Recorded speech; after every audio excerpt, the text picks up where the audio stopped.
మీ hero వేసే కడ్డర్ కూడా మీ డబ్బులతో కొనుక్కునేదే అది. మీకు ఆ కడ్డర్కున్న వాల్యూ కానీ లేదు.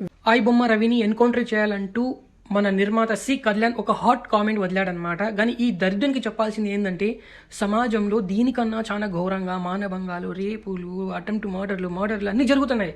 వీటి మీద వీని స్పందన అనేది ఉండదన్నమాట. ఎప్పుడైతే కొంపకి నిప్పు పడుతుందో అప్పుడు ఇలాంటి వాళ్ళు బయటకు వస్తారనమాట. 75 రూపాయలు టికెట్ ఉన్నప్పుడు ఇలాంటి పైరసీలు ఏం జరగలేదు. ఎప్పుడైతే వీళ్ళు 150 రూపాయలు, 300, 2000, 3000 టికెట్ పెట్టారో అప్పుడు నుంచి ఇలాంటి పైరసీ అనేది జరుగుతూ ఉంది. హీరోలకి 300, 400 కోట్ల రెమ్యునేషన్ ఇస్తున్నారే, వాళ్ళకి రెమ్యునేషన్ తగ్గించి సినిమా వాల్యూని, ప్రొడక్షన్ ఆఫ్ కాస్ట్ని తక్కువ చేస్తే ఏమవుతుంది? మీకు కొంప ఏమైనా పోతుందా?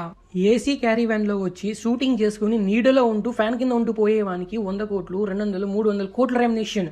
రోజు కూలీ చేసుకుని రోజుకి 350 రూపాయలు సంపాదించేవాని నెత్తి మీద 3000, 2000, 1500 టికెట్. ఇది ఎక్కడైనా మూర్ఖుల్లారా మేల్కోండి. మీరు ఫ్యాన్స్ అంటున్నారే, హీరో ఇంట్లో కుక్కకున్న వాల్యూ కానీ మీకు ఉండదు వాళ్ళ ఇంటి ముందర పోతే. రోజు 12 గంటలు కష్టపడుతుంది, 350 రూపాయలు వస్తుంది.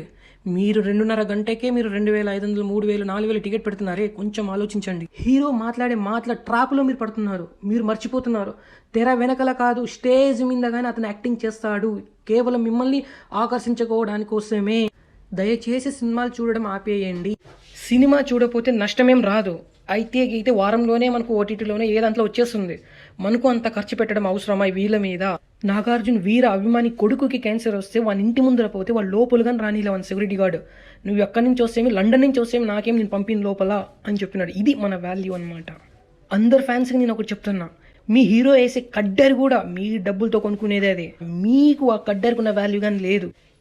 వేల ఖర్చు పెట్టి సినిమా చూసి మీ హీరో కడ్డర్ కన్నా కిందికి దిగచారుతారా? లేదంటే సినిమాలు చూడడం మానేసి మీ యొక్క వాల్యూని మీరు పెంచుకుంటారా? మీ ఇష్టం.